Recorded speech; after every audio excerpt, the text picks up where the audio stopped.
Hey everyone, what's up? What's up? It's Adam, and I remember when OnePlus first announced, or when it was first leaked, that they were doing a partnership with Hasselblad.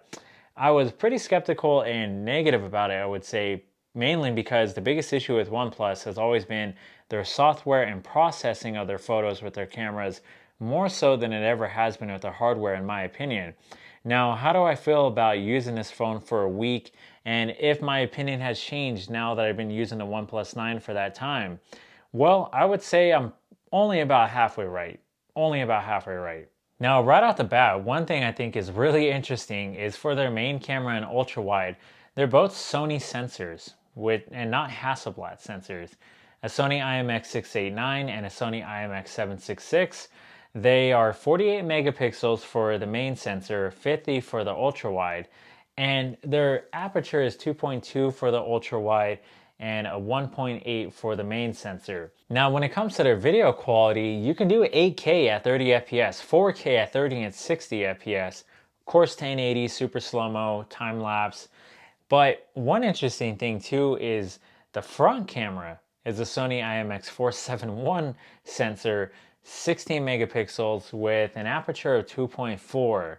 And see, here's where I'm getting confused is why aren't they Hasselblad sensors or anything like that? I don't know, but let's just get into my initial thoughts about the camera right off the bat, since this is the main feature and highlighted feature of this phone. For starters, what I'm going to go over is really taking photos and stills. So this pretty much goes hand in hand with the main camera sensor as well as the ultra wide. I didn't notice anything weird or, warping too much when it comes to the ultra wide.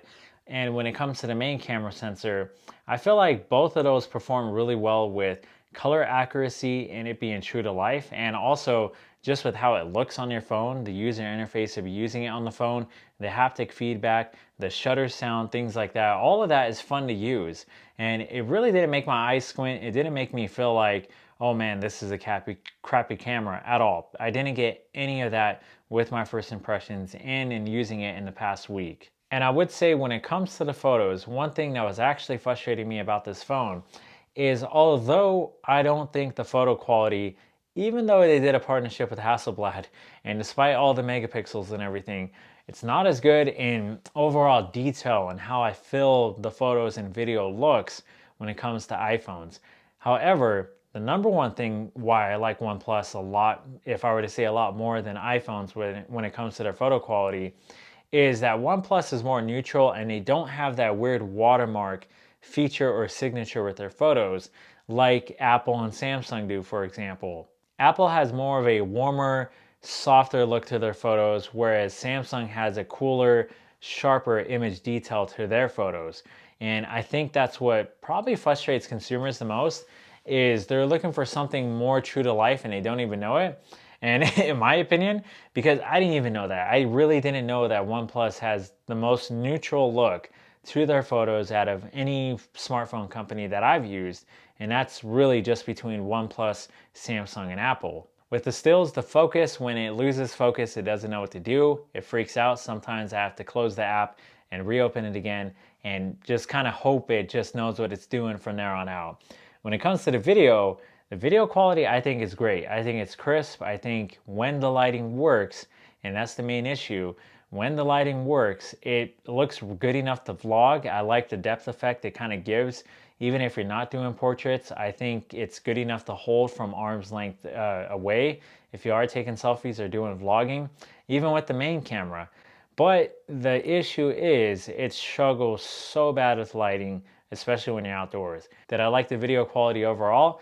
I would say it's one of the best cameras I've used, and I don't know, it's just one of those things where it's really up to opinion and debate on what it is you like. But for me personally, I'm really happy with it. Hopefully it just gets better with a software update or something, because that is OnePlus's biggest struggle in my opinion. Now let's move on to the rest of the phone, because the cameras aren't the only thing this phone has to offer, of course. It's just that was the main thing that hyped up this phone. So hopefully it was helpful. When it comes to the performance, Android 11 with Oxygen OS, of course, a Qualcomm Snapdragon 888. What does that really mean? No one knows until you actually use the phone, really. RAM is 8 gigabytes in this phone, 128 gigabytes of storage, 4500 milliamp battery, Of course, it comes with warp charge with 65 watts and 15 watts of wireless charging. Now, what does that all mean at the end of the day when it comes to using this phone? It means I had a really hard time finding any way to make this phone lag or any issues when it comes to the performance. And that includes watching YouTube in picture while running other apps. That includes having multiple apps open.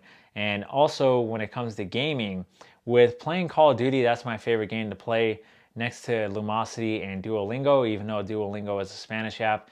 Those are the top 3 apps I use besides YouTube more than anything else. And they're all heavy duty apps. They all use a lot of power and they all are really intensive. So for me, didn't notice any lag with any of those. It runs really smooth, especially with the 120 hertz refresh rate. It's not necessarily an optical illusion or anything that, oh, it's running faster because you can move fast. No, it really does the job and moves quickly.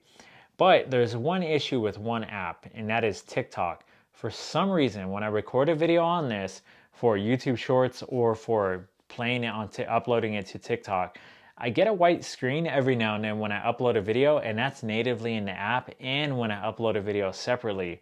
I don't know what that's about, but I think it's mainly an Android issue more than anything else, because on my iPhone, it's not that the video uploads quicker or anything. That app just runs better on iPhone. And I know it has to be a developer issue, not necessarily a OnePlus issue, but I don't know, I could be wrong. Just so you know though. Now, is there any other issues I noticed when it comes to running apps or playing with this phone? No, in my opinion, not really. How do phone calls sound? Well, phone calls are pretty dang good in my opinion. I like the microphone quality of this phone, especially on video as well. I feel like it's pretty crisp and detailed and really focuses on your voice. Where the iPhone, it's stereo, but I feel like it captures a little bit too much of your surrounding noise.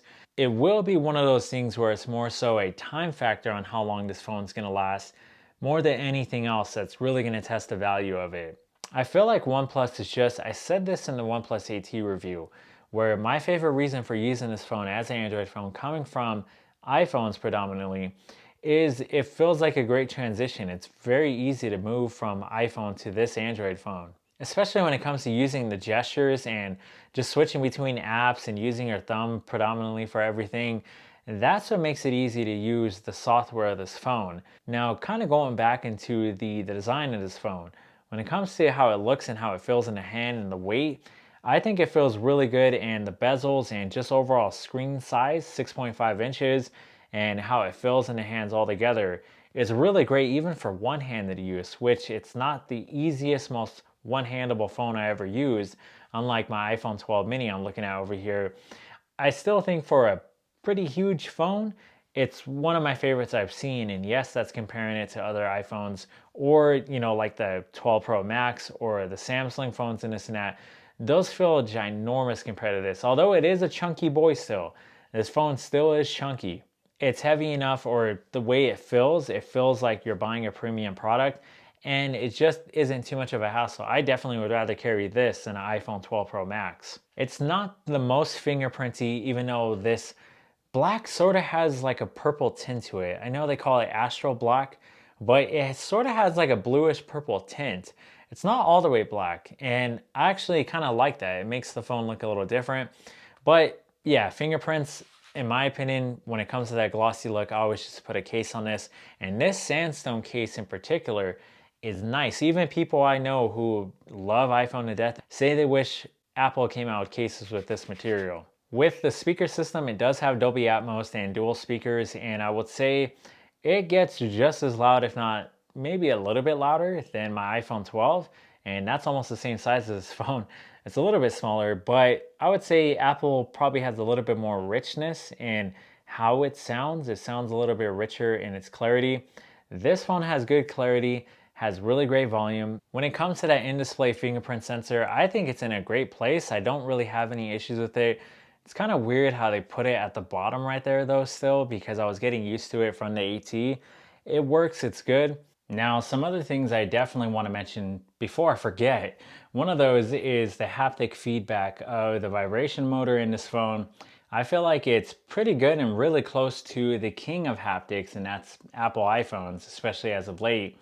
but it feels good enough to where they use it in everything, whether it's switching through apps or your clock or your volume, whatever dial or feature you can use in this phone. It pretty much incorporates long pressing apps to use different features, etc. So what's my final verdict on this phone? I would say if you're coming from, or if you're already natively in Android, this is my favorite Android phone I've ever used. Despite whether I've reviewed Samsung phones or anything else on this channel, OnePlus is doing it right, in my opinion, above everybody else with the software experience. To OnePlus, I think you guys need to do a dramatically better job if you're going to be partnering with Hasselblad. I mean, it's Hasselblad of all companies. I'm just not sure why you guys would add a 2 megapixel monochrome camera or not have just really killed it this year with this phone, partnering with them. But that's being really nitpicky. I mean, the camera does a good enough job, but it's a tough debate. If you're somebody doing a lot of content creation, where you're doing a lot of videos on social media, TikTok, Instagram, this and that, and your phone is your main device, go with the iPhones. They perform better, the apps work better, video quality is just much better than this. But they're getting there, and I namely say that because it's missing optical image stabilization too. So it's just not going to perform as good as an iPhone will for that reason alone if you're a content creator with your phone. Other than that, when it comes to it being an Android phone and just overall great day-to-day usage for people who are not content creators, of course I'd recommend this phone. This is one of my favorite phones I ever used, despite it being Android or iOS. So that's my take on it. I think it's more than worthwhile for the price. I am not even considering going to the OnePlus 9 Pro. I think I'm just going to wait until I see what they come out with next, especially if they do another partnership with Hasselblad and do better this next round. This seems like it was just kind of like a testing ground to see what they can do. So hopefully they'll just do better on the next one, but they are definitely in the right path. And yes, I would recommend this phone. It's a really dang good phone. So thank you for watching this to good health. I truly hope all is well, and I'll see you on the next one.